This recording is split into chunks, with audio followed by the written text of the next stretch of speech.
से बोलिए, जोर से।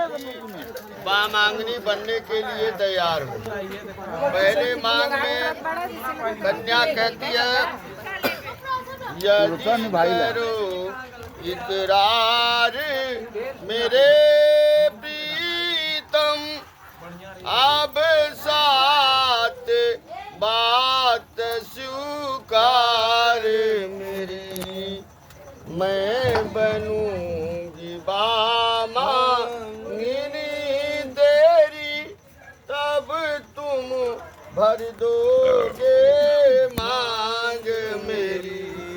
देवी को पूजा मैंने सदा, देवता को खूब मनाया है, तब जाकर ऐ मेरे प्रीतम इस दुनिया में तुमको पाया है।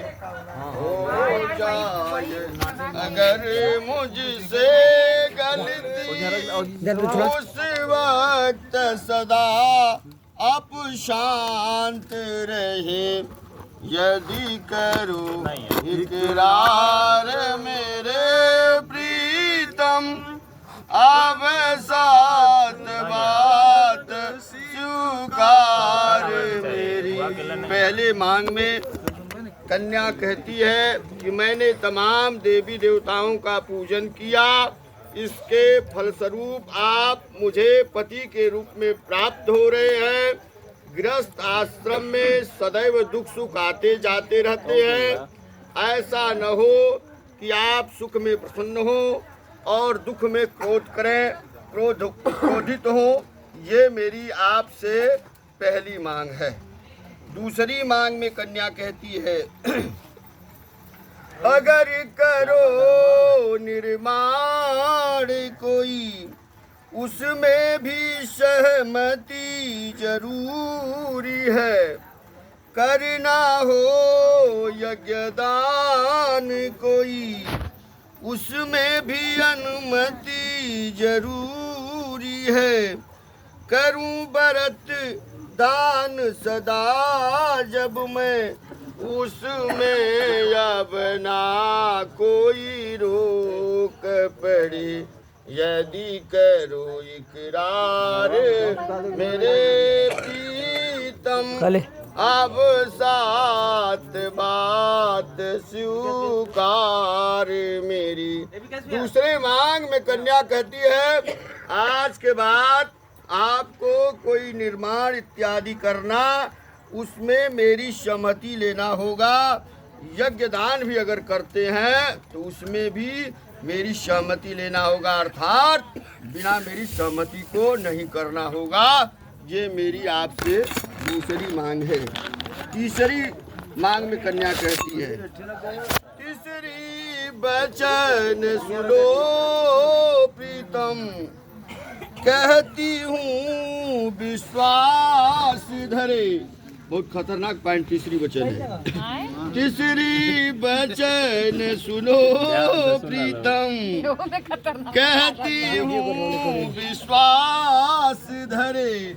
लावो जो धन कमा करके, रुपया पैसा सब हाथ धरे। करती रहूंगी मैं काम सदा, उसमें मेरा विश्वास रही। यदि करूं इकरार मेरे प्रीतम, अब साथ बात स्वीकार मेरी। तीसरी मांग में कन्या कहती है, आज से पहले आपने कितना धन पैसा रुपया कमाया उससे मुझसे मतलब नहीं है, लेकिन आज के बाद जो भी कमाइएगा सीधे ला करके इधर धर दीजिए। लाकर में, हाँ इधर जो है इसमें तथ्य छुपाया गया है। सर्वोपरि माता पिता है, माता पिता के बाद पत्नी का हक बनता है, और गृहस्थ आश्रम का कार्य मैं आपके करती रहूंगी, उसमें आपको मेरा विश्वास रखना होगा। ये मेरी आपसे तीसरी मांग है। हर साल चौथी मांग में कन्या कहती है, करना जो भी काम सदा जिसमें मुझको संतोष रहे। भाई बंधु जब घर आवे आदर पूर्वक सम्मान करे। चाहे हाथी घोड़ा घर लाए उसमें मुझसे भी विचार करे। यदि करो इकरार मेरे प्रीतम अब सात बात स्वीकार मेरी। और हाथी घोड़ा पशु का खरीदना बेचना आज के बाद उसमें भी मेरी सहमति लेनी होगी। अगर मेरी भाई बंधु आपके घर आते हैं तो उनका सम्मान करना होगा। ये मेरी आपसे चौथी मांग है। पांचवी मांग में कन्या कहती है, देते हो जो सोना चांदी उसमें उसे लेने का न लोभ करे। लाए हो जो इन वस्त्रों को उसमें मेरा अधिकार रहे। सच कहती हूँ ऐ मेरे प्राण प्रीतम पल पल मेरा सम्मान रहे। यदि करो इकरार मेरे प्रीतम अब सात बात स्वीकार मेरी। पांचवी मांग में कन्या कहती है, आप जो मंडप में ये सोना चांदी इत्यादि के आभूषण लाए हैं वो ऐसा न हो कि घर जाने के बाद लेने का लोभ करे। और जो वस्त्र इत्यादि लाए हैं उसमें मेरा अधिकार रहे। ये मेरी आपसे पांचवी मांग है। छठवीं मांग में कन्या कहती है, मैं के में मांगलिक कार्य परे उसमें जाऊंगी याद रहे। रुकना ना उस वक्त मुझे अपमानित ना मुझे करना है। यदि करो इकरार मेरे प्रीतम अब सात बात स्वीकार मेरी। ये छठवें वाक्य में कन्या कहती है कि मेरे मायके में अगर मांगलिक कार्य इत्यादि पड़ेगा तो मैं बिना बुलाए भी जा सकती हूँ। आप उस समय हमको रोकेंगे नहीं, अर्थात बाधक नहीं बनेंगे।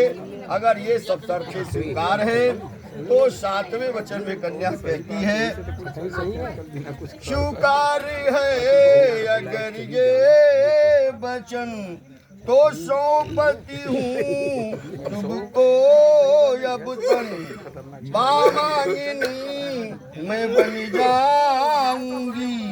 अब खुशी से मेरी मांग भरी सब कुछ तुमको अब सौंप दिया। जीवन भर हम खुशहाल रहे। यदि करो इकरार मेरे प्रीतम अब सात बात स्वीकार मेरी। और कहती है कि ये सब शर्तें अगर स्वीकार है तो मैं आपकी बामांगनी बनने के लिए तैयार हूँ। और बर भी लगभग लग रहा है कि मौनम स्वीकार लक्षणम। 7 नहीं आज 27 शर्त भी स्वीकार रहेगी। 7 नहीं, ये तो पहले जमाने का था। हम आजकल भीमराव अम्बेडकर जी लिखे हैं तो कि अगर मोबाइल में कोई पासवर्ड लगाए उससे पहले हमको बताइए। कुछ भीमसेन भी कहना चाहते हैं नहीं हमारे भीमराव अम्बेडकर जी 8वां वचन लिखे हैं कि मोबाइल में पासवर्ड लगाना हो तो हमसे पूछ के लगाया करिए। संविधान न लगा। आगे